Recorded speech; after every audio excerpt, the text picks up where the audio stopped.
Allan Advisors, creating aha moments, presents Aha Business Podcasts. We provide opportunities to discover information to help you run your business and guide your decision making. The more you know, the better decisions you make. For more information, log on to allanhirschadvisors.com. I'm your host, Allan Hirsch. Welcome to the podcast. My guest today is Jeff Miller, president of JM Consulting Alliance. Jeff, welcome to the show. Thanks so much, Allan. It's a pleasure to be here. Well, it's my pleasure to have you here. But the first question I ask most people is, what motivates you to get up in the morning and go to work? The honest answer is actually what my business is really about. I mean, I'm a business coach, an executive coach, but really the purpose of my organization is to create and build community by knocking down silos and empowering people to speak with one another. That's actually what, that's what gets me out of bed in the morning. I mean, I like doing good, and, the money's great, don't get me wrong. And working with business owners and having that impact is great, but it's really bigger than just the business entity. It's about the community that we live in and serve. So that must have changed in the last few months with COVID-19. Not all that much. I mean, doing a lot of coaching by Zoom. I sit on two boards, and we have, in fact, I have a board meeting tonight. So I think it's more the message that you put out there. Done a lot of writing, done a number of podcasts. I put out a newsletter these days twice a month. And really it's about more than anything else. It's about mindset at this point. That's either our biggest friend or biggest enemy, depending on which one you're holding on. Since I do basically the same thing as an executive coach, I understand what you're talking about. So how did you get started as an executive coach? So my wife and I met, we were fairly young. My dad was a retailer in New York City, in the shadows of World Trade Center. And so small business and family business has always been coursing through the veins, so to speak.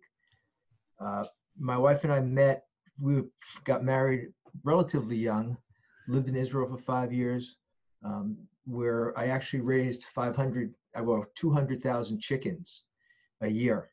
And that was really an introduction into mid-size business, which was fascinating to me.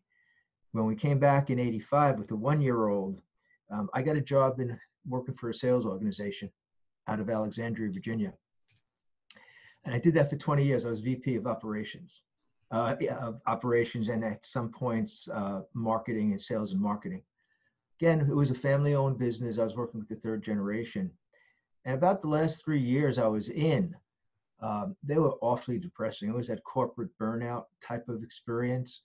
And really what was at the heart of it was feeling completely, not just feeling and being completely disconnected from the community. I knew nothing about Rockville, not its business community, not the nonprofit world. So I wanted to get involved in something that I could have that impact, and found this concept of business coaching, which in 2003, nobody knew what it was. And now everybody's trying to do it, whether they're qualified or not, but that's another story. That's another challenge that we face, right? Right.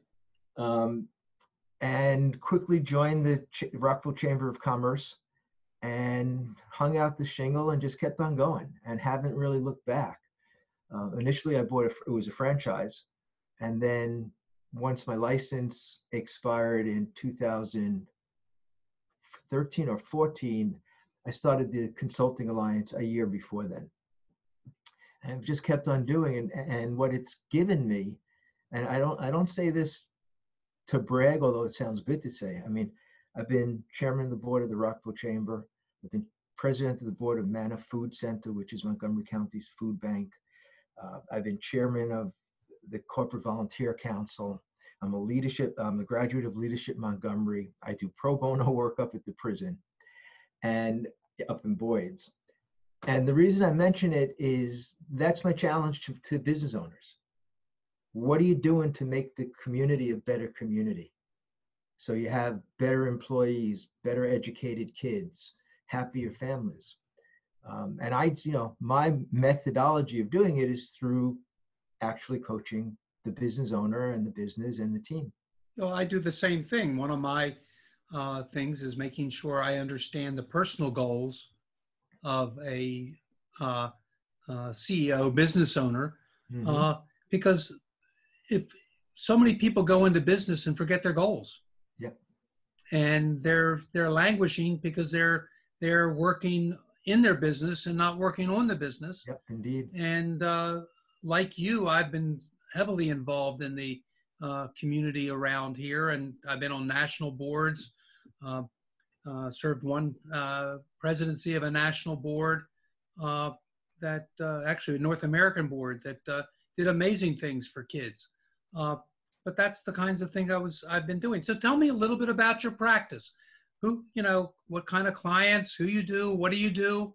Yes, so I've built the business horizontally. That is, I literally work with and have worked with almost any type of business you can imagine, from trades to, to doctors, engineers, attorneys, and everything in between. Because I wanted to make sure that the methodology I was using and adapting would work across the board.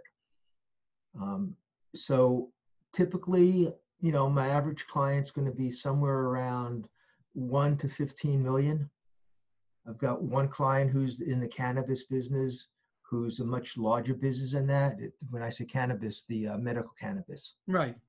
And that's been fascinating, helping him go literally from the CEO, one person, to, and this was about 2.5 years ago, where now there's close to 75 employees. And I work mostly, I work with one-on-one with the CEO, check-ins with the C-suite, and then I'm available to staff, to the managers down in Cambridge, which is where they are. Any issues that they're having, is, they'll call me. We'll talk through them. Some clients, as you know, Allan, everybody has different needs. Right. With some clients, it's always about setting goals. And I mean, small business owners are under such pressure that it's easy to lose the focus and the energy and the passion. So part of what I do is try to help them re-engage that, if that's one of the issues. As you know, I've got, you get clients who don't want to look at their accounts receivables because they don't want to see the numbers. So we put in systems for that. We put in HR systems. There's an assessment tool that I work with. It can legally be used in hiring. It's psychometric testing, and that's become a really invaluable part of my practice. No, I see some of the same things. I mean, reminds me of the definition of insanity that Mark Twain once used, of someone that tries to do the same thing over and over again, but was looking for different results. And he's never going to find different results if he's trying the same thing. So it's our challenge as coaches to help them find those new ways and better ways to run their business and help them achieve those goals. One of the workshops that I do on mindset, we talk about that in terms of just consider the possibilities. With all of the knowledge throughout the millennium, how much of it do we possess, regardless of the size of the room? So consider the possibility that there might be a different way of accomplishing something. Yeah. So the challenge is to think outside the box and let your clients know what those thoughts are, and they can decide what they do. So what you meet? What is your philosophy? What are some of the things that you work with your CEOs? I find that a lot of what we work on is culture, because there are cultural flaws in organizations, communication, chains of communication, org charts, job descriptions, those types of things, and also how to reduce in a very concrete way, how to reduce drama in the workplace, because I believe that if there's one thing that sucks the life out of an organization and the profit out of an organization, it's drama. So it's there. How do we deal with it? And a lot of what I've done over the years is just develop different actual tools. So you take something like untangible, like drama, and say, okay, how do we give you a tool to work with and coach you through it? So those are the types of things I think, and you know this as well. Helping people work through whatever self-limiting beliefs they have is often a major part of what I try to do initially. Once we've established rapport and trust, it's a mental game. Most business owners and execs, they know their job. They know what to do. So if you know what you need to do and you're not doing it, then who do you need to be? So, which is another tool that I use. There was a great quote in the paper today. Sally Jenkins wrote an article. I won't go into details of the article, but she talked about how Dwight Eisenhower, who was a great athlete, had a propensity of naming, when he would appoint generals in particular, they typically had some kind of athletic background, collegiate background. So there's this great quote. I'm just going to read it real quick. And this is George Patton, the General George Patton. Yes. World War II. He says, this is a quote: "Now, if you're going to win any battle, you have to do one thing. You have to make the mind run the body. Never let the body tell the mind what to do." Yeah, it's absolutely. So what are some of the things, your website talks about getting involved in strategic planning with some of your clients. Mm-hmm. So what does that entail? Yeah, so I've got a system that I use for strategic planning. That's it's a seven-step process. It could be done in a half day, 1 day, 2 days, or longer. And I do this with a lot of my clients. In fact, there's one that's almost ongoing.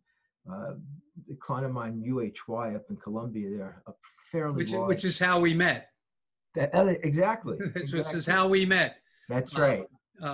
Yes, I had him on my radio show before I went to the internet, talking about the PPP and COVID-19.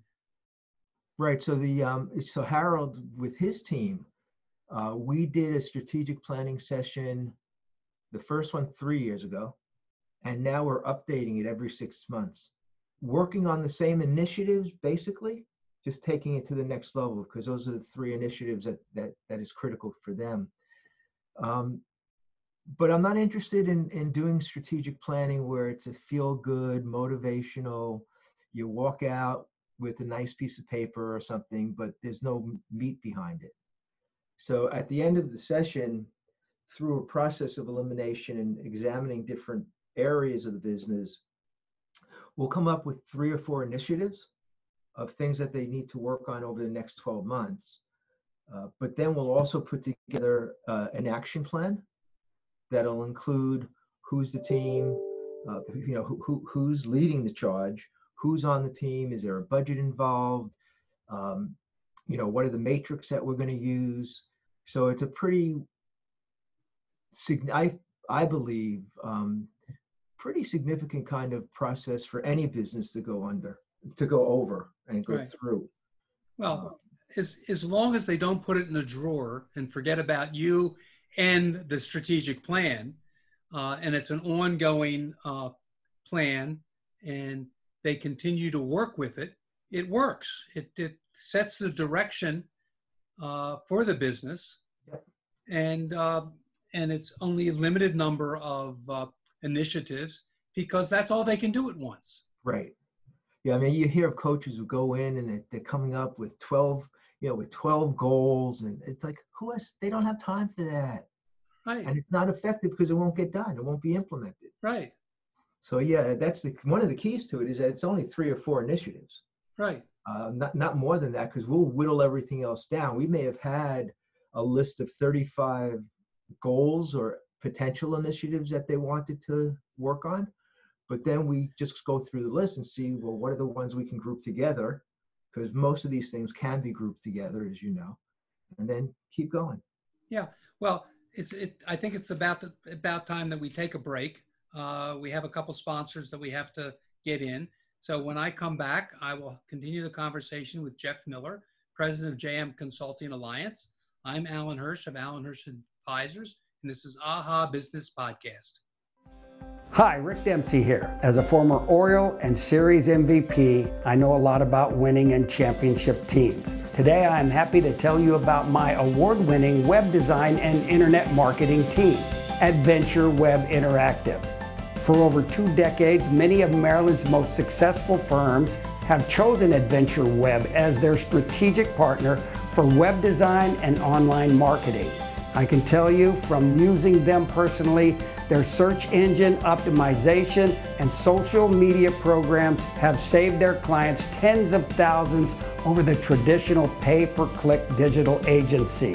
Visit AdventureWebInteractive.com and listen to what clients such as Hercules Fence, TriStar Electric, ABC Rental, Rhine Landscaping, Markdown's Office Furniture, and many more highly successful firms have to say. And don't forget to tell them Rick Dempsey sent you.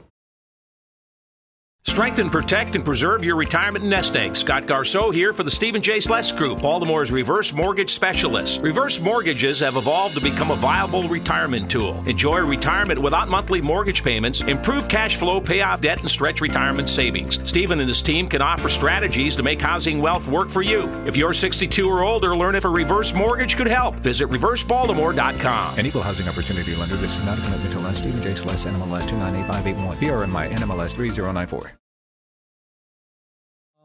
Welcome back to the podcast. My guest is Jeff Miller, president of JM Consulting Alliance. Welcome back, Jeff. Thank you. Good to be back. Well, we haven't been gone that long, but anyway. So what are some of the, we talked about strategic planning. You work with leadership development. What kind of leadership development does a leader need when they're running a business? They need to understand that they're not an employer, right? You're a business owner, but you need to view yourself as a leader to your people. How are you leading your people? Because again, drama, miscommunication, I mean, that'll suck the life out of a business. So I think leadership training, first and foremost, starts with clear communication, having difficult but honest conversations when necessary. There's a concept that I talk about. Again, it's one of the mindset things about, every day we make a choice as a line, and we decide whether or not we're going to be below the line, which is all about blame, excuses, and denial. And then if you're above the line, you're taking ownership, you're accountable, and you're responsible. So part of the training is teaching that lesson to my clients and then empowering them and their team to use the language if somebody goes below the line. Allan, that was below the line. Come back and join us. Right. It's non-inflammatory. Great leaders will always be living above the line because that's where results in life are.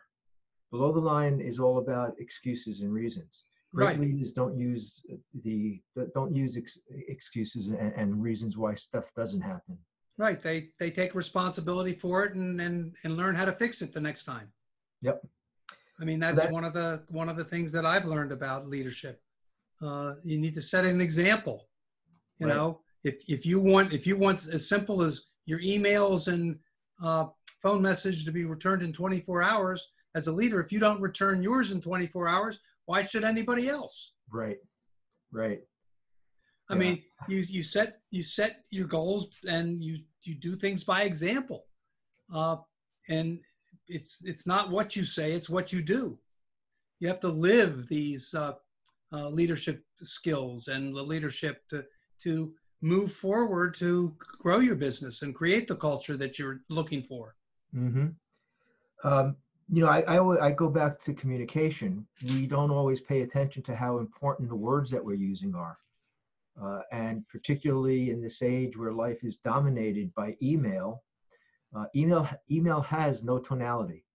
It only has it has a tonality that I'm reading it with.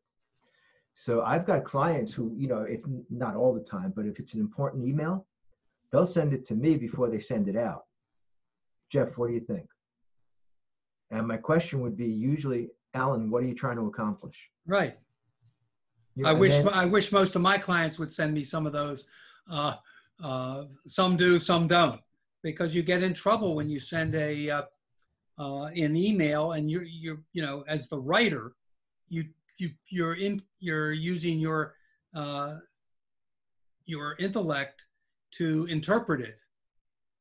But when it's being received under a different tonality, and it's totally taken out of context. Right. So you have to know what you're trying to say before you say it. I don't know if you're familiar with Chris Voss. He wrote the book Never Split the Difference, and he was the head hostage negotiator, international negotiator for the FBI. And and what he's doing now is he's teaching business owners how to use negotiation skills within their business. And he talks about the importance of the tonality. He talks about you never want to burn a bridge. Whoever you're negotiating with as an international terrorist negotiator, you don't know. You might need that contact again somewhere down the road. Right. So one of his measurements was not burning bridges. Sometimes as business owners, we can burn a bridge inadvertently. And we get so caught up in the day and the pressure, we're not always seeing the opportunities that are right in front of us.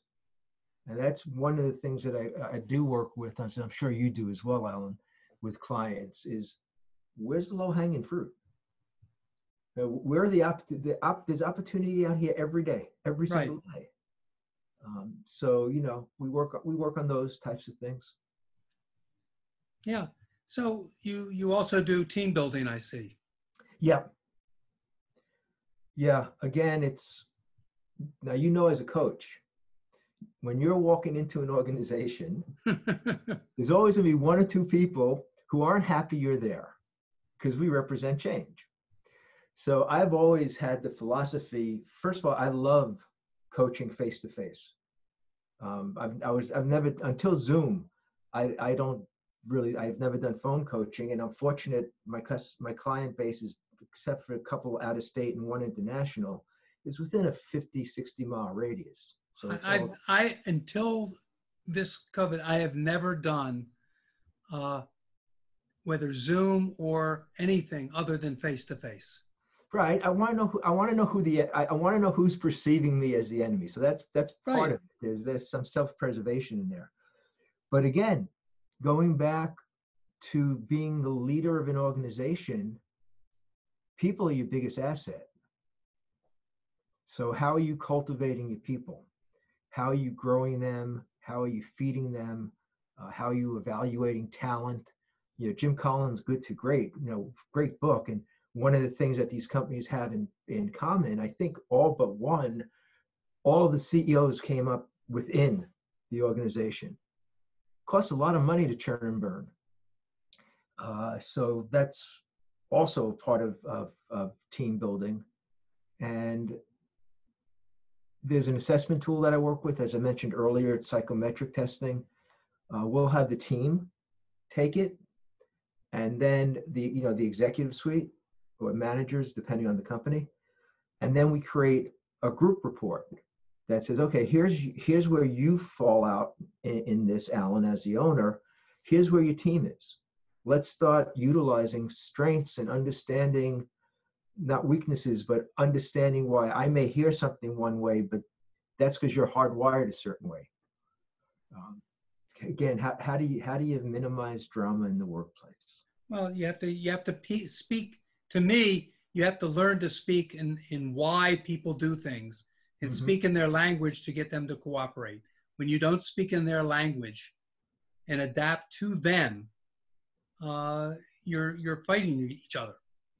You asked earlier, about some of my philosophy or principles behind the coaching. And through the years, I've always coached coaches, who are thinking of getting in the business or in the business. But the key to my success, I believe, is as a coach, you meet your client where they're at. It ain't about me. My ego gets checked at the door, and I've got a pretty healthy ego. But when I walk into a client, it's not about me. Let me meet you where you are, and together let's figure out where you want to go, and then let me help you facilitate that journey. Right. I agree wholeheartedly. I mean, for me, it's about helping people and making a difference in their lives. Yeah. So I can't go in with a preconceived with my own thoughts. I got to take them where they are. Absolutely. Yeah. So you do some team building. You straighten out teams. Any other kinds of programs you do with teams? We do the assessments. We do strategic planning. I'll sit in on team meetings depending on the nature of the client and the nature of the meetings. I'm still amazed how many businesses don't have regularly, weekly, or twice a month scheduled team meetings. Again, it's about the communication. We may do a bowling event. I had a beer tasting where I brought all my clients together. Through the years, I've always done client appreciation events, but never just with the client, right? I'll invite the key team as well. I see also one of the things that you do is you work with your clients on customer service. Can you explain? Sure. So we work on, part of that is sales training. Part of sales training is scripting and, making sure that there are certain systems in place, particularly from a sales system. So if where's customer service in your sales system, right? But there's also a concept, there's a book called Market Leadership that talks about you can only be great. There are three things that a company can be: operational excellence, customer intimacy, or product leadership. Those are the three things. And oftentimes we make the mistake of thinking we need to be great at all of them. You cannot be great at all of them. You can only, he refers to it as the edge, EDGE. So as a business, what's your edge? Can it only be one of those three? You can't, to use the vernacular, you can't suck at the other two, but you can't be great at all three. Yes. I think, that a lot of, you need to understand also, and I help clients define, help come to this is, are you transactional based or are you relationship based as an organization, as a business? Because the customer service is very different. Yeah, I mean, remind me of a situation I had with one of my clients that sent me a text and says, I got an order for $17,000. They want delivery in 10 days. I can't deliver it for 20 days. What do I tell them? And I said, what do you think you tell them? We've been working on remarketing based around the definition of trust. So if you tell them it's 10 days, you're going to deliver 20 days, you're not being trustworthy. Right. So he told them he couldn't do it. They went with someone else, and 13 days later, they called him back and said, when can you have it? And that's building trust. Yeah, one of the things that Chris Voss, the negotiator, talks about, when you're at a point where you have to have a hard conversation, the way he would always start it was by saying, listen, you're really not going to enjoy hearing this news, but we have to talk about this. So immediately the person on the other side goes to worst case scenario. And then it would be, but Allan, I just can't get you that product in 14 days. I could do it in 20. Right. But, so it's, the other thing he talks about, and this is customer service 101, he just puts it a little differently.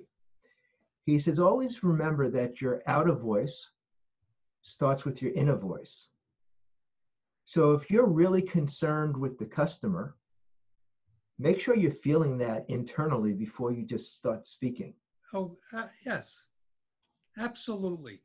Well, I think we're out of time, and I just want to thank you very much for being on the podcast today. How can the listeners reach you and your practice? So our website is jmconsultingalliance.com. Email address is jeff@jmconsultingalliance.com. And if you're old-fashioned like me and just want to pick up the phone, the number is 703-963-6034.